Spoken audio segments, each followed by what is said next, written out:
Shalom, salam sejahtera dan salam damai dalam Kristus Yesus buat saudara dan saudari dimanapun saudara berada. Senang rasanya dapat menjadi bagian berkat lagi buat saudara dalam menyampaikan firman Tuhan di renungan saat indah bersama Tuhan setiap hari.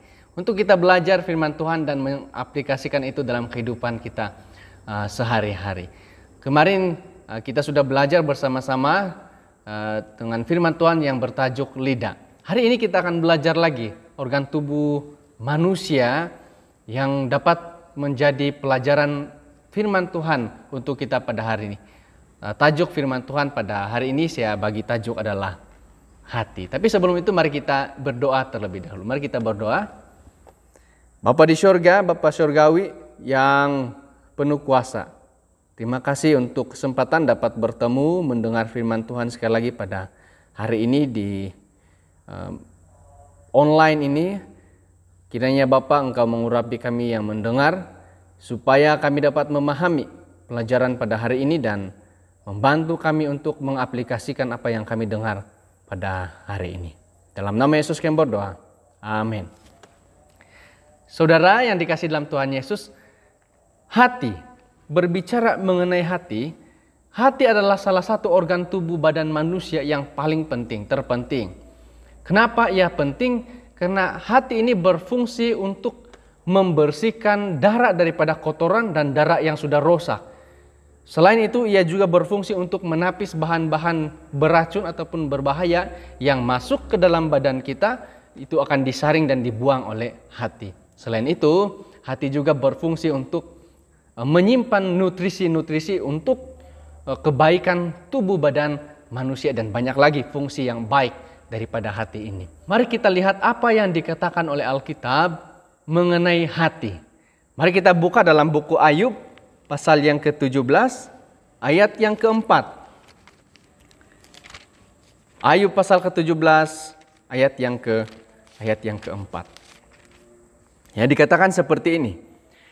Karena hati mereka telah kau katupkan bagi pengertian, itulah sebabnya engkau mencegah mereka untuk menang. Di dalam buku Ayub mengatakan bahwa hati fungsinya berbeza dengan hati yang sudah saya beritahu sebentar tadi. Dikatakan bahwa fungsi hati menurut Alkitab adalah menyimpan pengertian. Kenapa? Karena dikatakan mengatup bagi pengertian, ditutup untuk diisi pengertian. Apakah ada perbedaan ataupun ada percanggahan di antara hati menurut sains dan juga hati menurut Alkitab? Apakah Alkitab ini salah dan sains itu benar? Dan apakah sains itu pula salah dan Alkitab ini yang benar? Apa jawabannya saudara? Jawabannya adalah tidak ada yang salah. Dua-duanya benar. Sains menyatakan hal yang benar tentang organ hati dan Alkitab menggunakan istilah hati untuk maksud yang lain. Ketika Alkitab mengatakan tentang perkataan hati, ia tidak berbicara tentang organ tubuh yang berfungsi untuk menapis darah daripada bahan-bahan kotoran dan menyimpan nutrisi. Tetapi ia adalah merujuk kepada apa? Ia merujuk kepada pemikiran ataupun pikiran kita manusia. Bagaimana kita tahu? Coba kita baca dalam Matius pasal yang ke-9 ayat yang ke-3 sampai yang ke-4. Saya bacakan di sini. Maka berkatalah beberapa orang ahli Taurat dalam hatinya, ia menghujat Allah. Tetapi Yesus mengetahui pikiran mereka, lalu berkata, mengapa kamu memikirkan hal-hal yang jahat dalam hatimu? Daripada ayat 3 dan 4 ini kita dapat melihat bahwa Alkitab mau menjelaskan, ya, ketika ahli Taurat itu berkata dalam hati mereka, sebenarnya ahli Taurat itu berkata dalam pikiran mereka. Jadi hati menurut Alkitab itu ia merujuk kepada pemikiran. Saudara dan saudari, pikiran manusia ataupun pikiran kita ini saya ibaratkan seperti CPU di dalam sistem komputer. CPU walaupun dalam ukuran yang kecil, tetapi ketika ia rusak, maka keseluruhan komputer yang besar itu akan terikut rusak. Begitu juga dengan pikiran manusia. Walaupun menjadi bagian kecil dalam pikiran kita, dalam otak kita, Tetapi ketika pikiran kita rusak, maka seluruh kehidupan manusia itu juga akan rusak. Oleh sebab itu kita harus menjaga pikiran kita ataupun otak kita. Sekurang-kurangnya saya dapat kongsikan 3 hal bagaimana cara untuk kita menjaga otak ataupun pikiran kita. Cara yang pertama adalah perhatikan apa yang kita masukkan ke dalam pikiran kita. Bahan apa yang kita lihat dan musik apa yang kita dengar.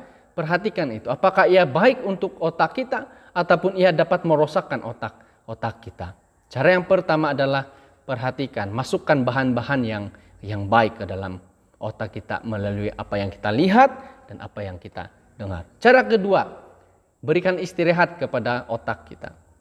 Jangan terlalu menggunakannya sehingga ia kepenatan ataupun kelelahan. Sehingga stres yang melampau dan akhirnya itu juga dapat merosakkan sistem pemikiran ataupun sistem otak kita. Dan cara yang ketiga, beri dia olahraga ataupun senaman. Ya. Bersenam, berjogging seperti melakukan hobi yang kita sukai. Dan juga paling penting adalah rajin untuk membaca. Dan bahan bacaan yang paling ampuh adalah Alkitab. Rajin membaca Alkitab. Mengapa pikiran kita harus dijaga? Di dalam Amsal pasal yang keempat mengatakan, di ayat yang ke-23 seperti ini. Jagalah hatimu dengan segala kewaspadaan, karena dari situlah terpancar kehidupan. Seperti sebuah CPU tadi. Kalau CPU itu rusak, maka seluruh komputer itu rusak. Begitu juga dengan pikiran kita. Kalau pikiran kita rusak, tidak dijaga dengan baik, dan ia pun akan mengakibatkan keseluruhan manusia itu rusak. Amsal 4 ayat 23 katakan, kita harus menjaga hati kita karena dari sana akan terpancar kehidupan kita. Kita harus menjaga pikiran kita karena dari pikiran ini akan terpancar kehidupan kita. Kehidupan yang positif dipengaruhi melalui pemikiran yang positif. Kehidupan yang rohani dipengaruhi oleh pemikiran yang dipengaruhi ataupun yang dikendalikan oleh Kristus Yesus. Sebagai orang Kristen yang percaya kepada Yesus, maka kita harus memantulkan Kristus. Untuk memantulkan kehidupan Kristus dalam hidup kita, maka kita harus